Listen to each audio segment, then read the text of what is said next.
మనం చేసే పనులు ఎలా ఉంటాయి అంటే చాలా భక్తి పరులమైన మన పనులు భక్తిహీనంగా ఉంటాయి.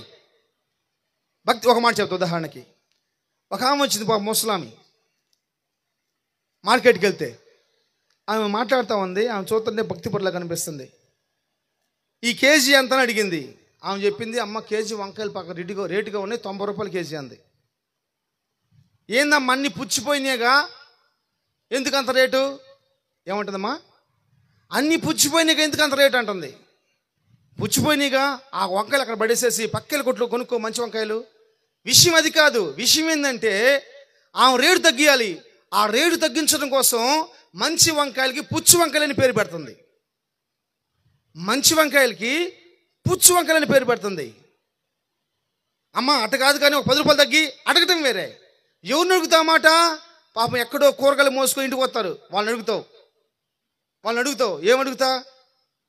సెంట్రల్లో ఏమో 20 రూపాయలు పావు కేజీ టమాటాలు, ఇక్కడికి పాపం మోసుకొని వచ్చి అదే రేటుకి నీకు అమ్ముతుంటే ఎందుకమ్మా 10 రూపాయలకి ఇవా? వాళ్ళ కాడ మనం బేరం ఆడేది. ఈరోజు చాలా విలువైన మాట చెప్పేసి మీకోసం నేను ప్రార్థన చేస్తాను. దేవుడు మనల్ని గొప్పవారిగా ఉంచడానికి తయారు చేశాడు, గొప్ప వ్యక్తులుగా ఉండటానికి చేశాడు. యేసు ప్రభు దగ్గరకు వచ్చి ఒక ధనవంతుడు అంటున్నాడు, యేసయ్యా నేను నిత్య రాజ్యంలో అనుకున్నాను, ఏ గొప్ప పని చేయాలి, ఏ మంచి కార్యం చేయాలి? ఓ క్రైస్తవుడా, ఓ విశ్వాసి, ఓ పాటగాడా, ఓ వాక్యం బోధించేవాడా, ఓ ప్రార్థన పౌరుడా, దేవుని సేవకుడిగా ఈ రాత్రి నేను మాట్లాడుతున్న మాట ఏం తెలుసా? నీవు నీ పక్కింటి వాళ్ళకి కానివ్వండి, నీ ఎదురింటి వాళ్ళకి కానివ్వండి, నీ వెనకమాల ఇంటి వారికి కానివ్వండి, ఏ గొప్ప కార్యం చేసావు?